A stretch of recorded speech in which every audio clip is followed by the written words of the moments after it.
ازيكم؟ انا بسنت سالم وحلقة جديدة من سؤال النهاردة. وسؤال النهاردة هو برنامج بجاوب فيه على اسئلتكم اللي بتبعتوها لي على فيسبوك، وبتحتاج شرح في الاجابة، فعلشان اوفيكم حقكم بصورها في حلقات وبنزلها تحت عنوان سؤال النهاردة.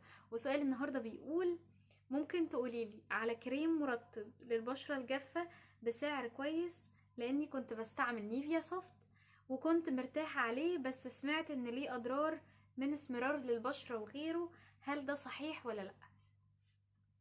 اولا خلينا اقولك ان موضوع اسمرار البشرة اللي بينتج نتيجة، يعني اللي بينتج من المرطبات، ده ملوش علاقة بضرر المرطب على بشرتك او لا. هو كل الحكاية ان هو مش مناسب لبشرتك، لانه سواء هو اللي بيتفاعل مع بشرتك بشكل مباشر، او كان لما بيشوفوا الضوء وهو محطوط على بشرتك بيتفاعل معاها، يعني البيئة جيدة للتفاعل، او لما او بيأكسد او اي حاجة من الحاجات دي. ف ف ف فده مش معناه ان المرطب مضر عموما، لا، هو مش مناسب لبشرتك انت، بس مش تعملي حاجة غير انك تغيري نوع المرطب. وده كان يعني اجابتي عن السؤال، يعني الجزء التاني من السؤال. بالنسبة بقى للجزء الاولاني اللي هو قوليلي على مرطب للبشرة الجافة، انا بيجيلي السؤال ده كتير قوي في اشكال مختلفة. قوليلنا مرطب مناسب للبشرة دهنية مختلطة جافة، قوليلنا بتحافظي على بشرتك مترطبة ازاي، قوليلنا ايه احسن مرطب انت استعملتيه لبشرتك. ودايما انا بصراحة بجري من السؤال ده، برغم ان انا عملت عنه فيديوهات قبل كده، ولكن انا يعني بقيت بجري منه لان رأيي فيه مختلف شوية. فانا هتجرأ لاول مرة واقوله لكم في حلقة النهاردة،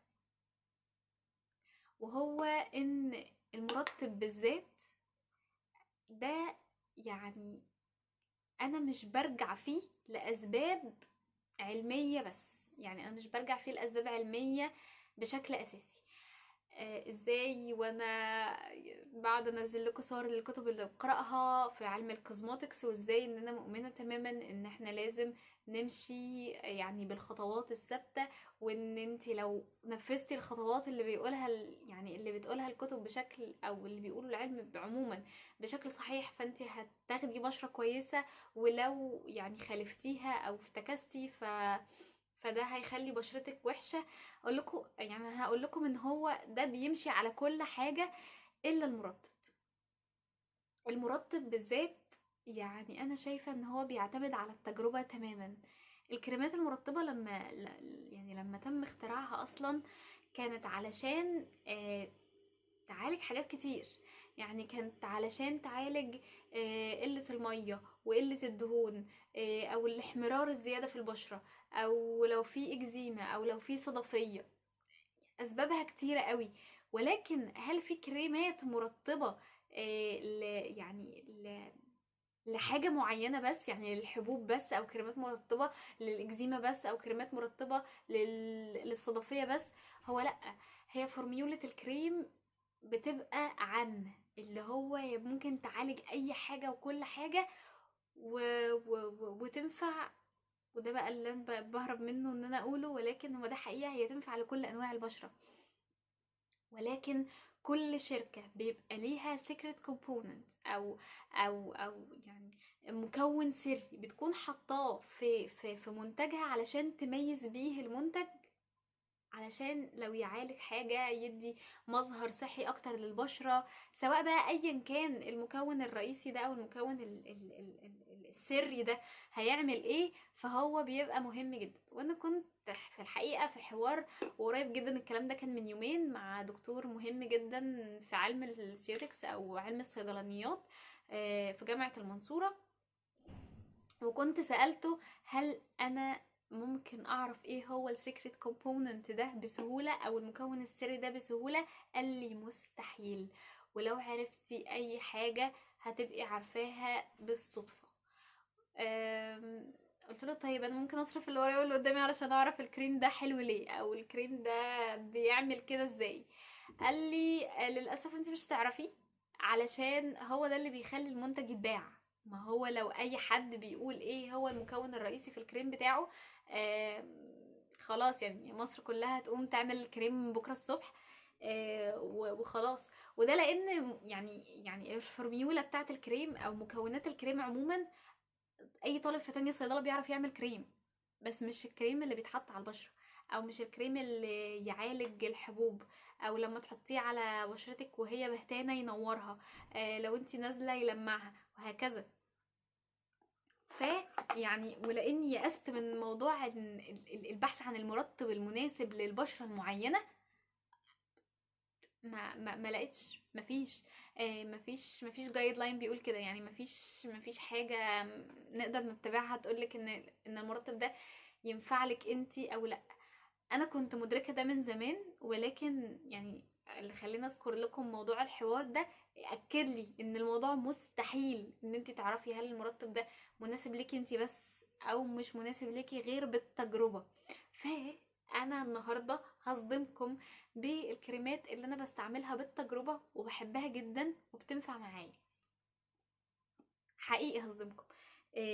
الكريمات بالذات، وانا دايما اقول لكم كده في اللايفات او في اي سؤال بيتسال لي لو برد على حد على الرسايل، بقول له جرب المنتج، جرب الكريم، لو عجبك ومريحك ومحسس ان بشرتك نضره وناعمه كملي عليه، لو مش محسسك بكده وقفيه وغيريه. طيب انا كبسنت بشرتي دهنيه حالتها حساسه، بحب استعمل ايه ككريم مرطب؟ هصدمكم، ايفا. ايفا جليسرين.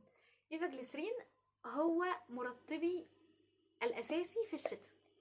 طيب المرطب الاساسي ليا في الصيف ايفا عسل.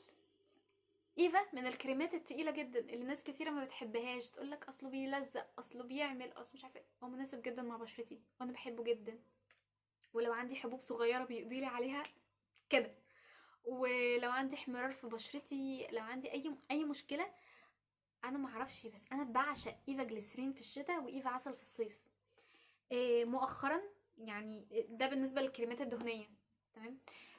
مؤخرا اكتشفت كريم هيمالايا، وقلت لكم عنه في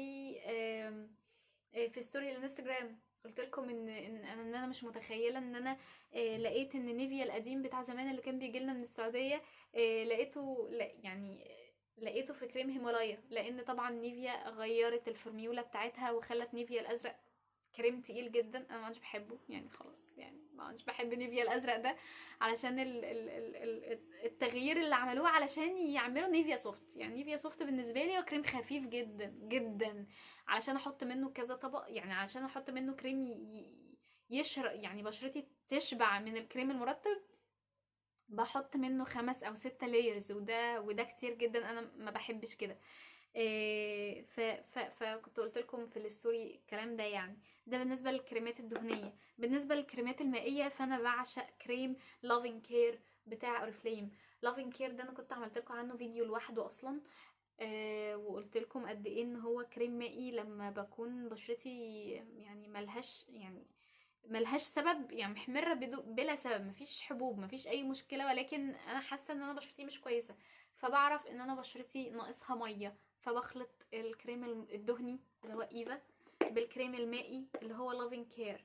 طيب لما لافين كير بيكون مقصر معايا، ايه الكريم المرطب المائي اللي بستعمله؟ البيبانتين. معلش هو شكله مش عاطفي شوية، بس علشان هو ب70 جنيه وهم شوية قد كده، في الواحد بيجيب اخره يعني. فالبيبانتين من الكريمات المرطبات المائيه اللي ما ينفعش تستعمل لوحدها، وهعمل لكم فيديو عن الموضوع ده، ولكن يستعمل بالخلط مع كريم دهني. فده كان رايي في المرطبات. انا بشرتي دهنيه وبستعمل ايفا جليسرين اللي مكتوب عليه بشره جافه.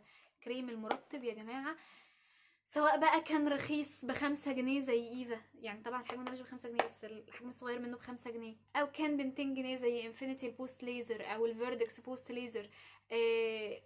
ايا كان، هما ينفعوا او ما ينفعوش مع بشرتك بالتجربة.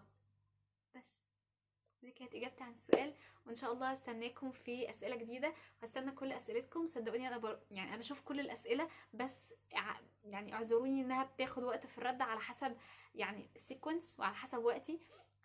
بس تاكدوا ان كل رسائلكم هيتجاوب عليها ان شاء الله. اشوفكم في فيديو جديد، ما تنسوش تعملوا لايك وشير وسبسكرايب لقناه اليوتيوب، وفولو الاكونت الانستجرام عشان بنعمل حاجات كتير حلوه في الستوريز. ان شاء الله اشوفكم بسؤال جديد. باي.